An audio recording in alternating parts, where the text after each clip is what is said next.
Shalom. First and foremost, giving all praises, glory, and honor to Yahweh Shema Shai. Double honors to the elders and apostles of Great Millstone. Salutations to the Akim, pushing his truth, sincerity, and charity, risking their lives and freedom to do so. I'm the brother Elad. I'm going to start off with Romans 15:4. For whatsoever things were written aforetime were written for our learning, and we through patience and comfort of the scriptures might have hope.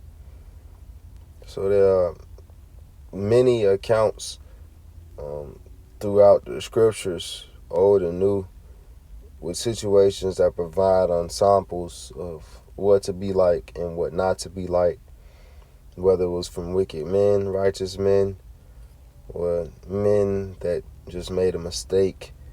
There are situations that we learn from and still are learning from. And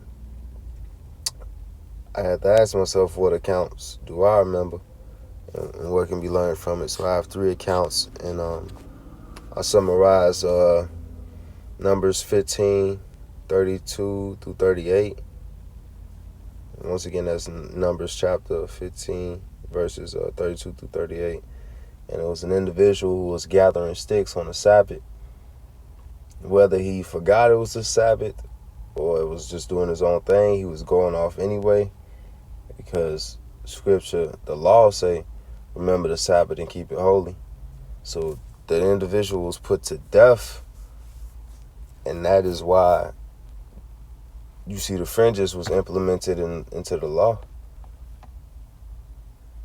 to remind Jake that anytime they looking down to gather some sticks to do some type of work, that, hey, remember the Sabbath, keep it holy.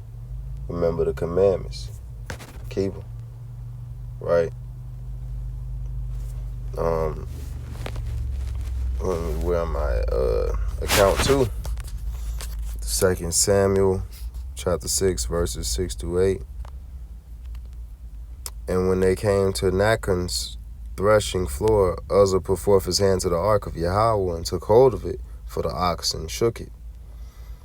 And the anger of the Lord was kindled against Uzzah, and Yahweh smote him there for his error.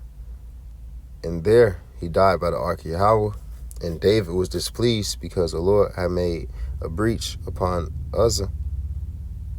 And he called the name of the place Perizazah to this day. So whether he thought he was doing a good thing, I just say what Samuel said to Saul: obedience is better than sacrifice. And that's what you can take away from this account, right? An account being a situation, right? Let's just get a quick definition on it. Just a quick definition, look up, It says a report or a description of event or experience. All right, so this is a record, report. So yeah, that's the takeaway. Obedience is better than sacrifice. Because he got killed for that. Just to clarify that.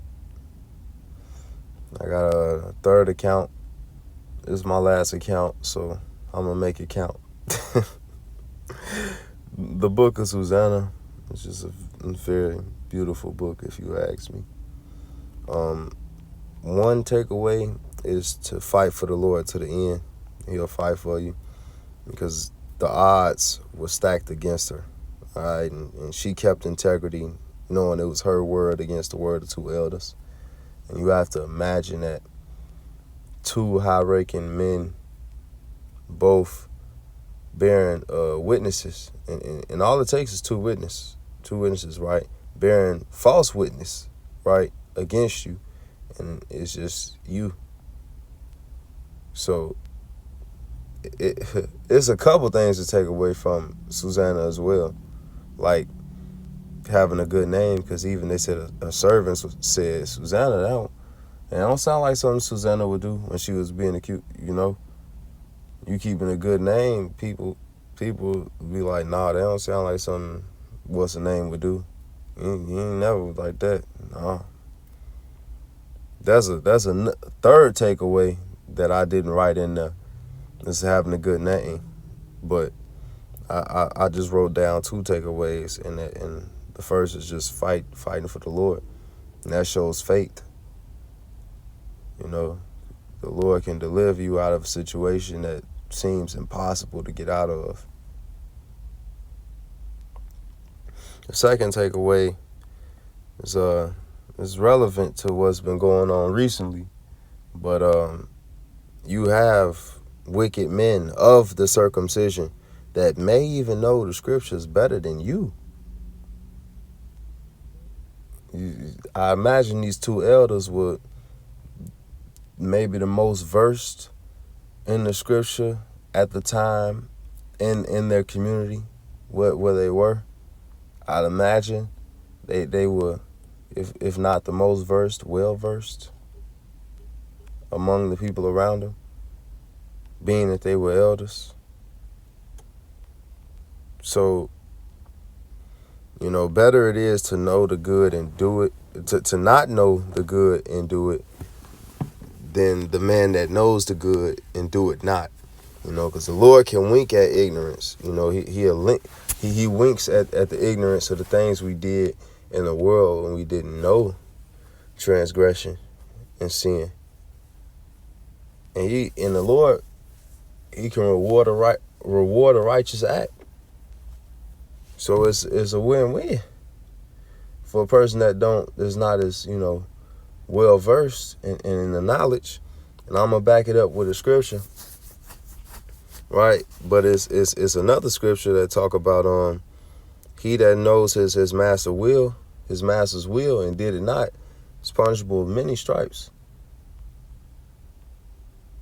So as for the men of the circumcision that are wicked, got many stripes to look forward to. But as for the how you say, the man that's not as knowing, right, of certain things, Sirach 19:24, he that has small understanding and fear Yahweh is better than one that had much wisdom and transgressed the law of the Most High Yahweh.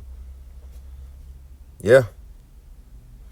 Because what's the point of having all this knowledge and wisdom if you're not going to apply it? Knowing all these deep breakdowns, you just a wicked, you just an Israelite on Saturday, but on Sunday, you finna eat all the pork you can. You finna go to pork chop heaven. And forgive me for this folly, but one time, me and a brother really came past the restaurant one time, and it said pork chop heaven. We just was passing by, all right? And we really saw, it said pork chop heaven. I can't make it up. You can't make this kind of stuff up. But here it is. You got men in the truth. They go out, teach, and do this, do that, which is great, right? But behind closed doors, they finna ride in something nice. They hopping in something nice. How you say it? They when they turn the computer off.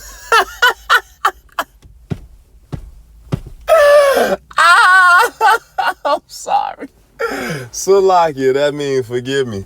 Oh my goodness. Forgive me. Oh, man. Forgive me.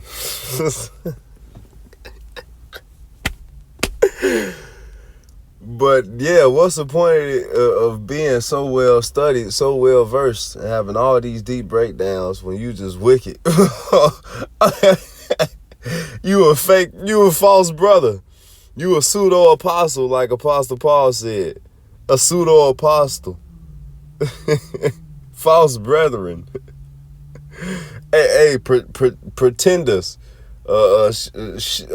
Wolves in sheep's apparel, right? It's so many ways to say it. A faker. As that's just